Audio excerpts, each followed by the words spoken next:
วัสดีพี่น้องกินข้าวนำกันเด้อวันนี้เอเซ่เพิ่นมาให้อ่านแบบง่ายๆเนาะผัดตับหมูใส่ใบกะเพราใส่ทุกอย่างนั่นแหละใส่ใบขี้หูดใส่กระเทียมใส่ข่าขิง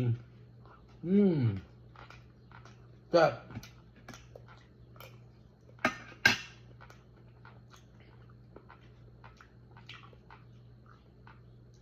ขาดบ่ได้ก็แจวอันเก่าแจวเฮ็ด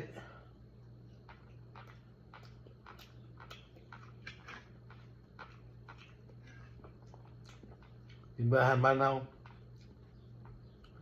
แจวมังดา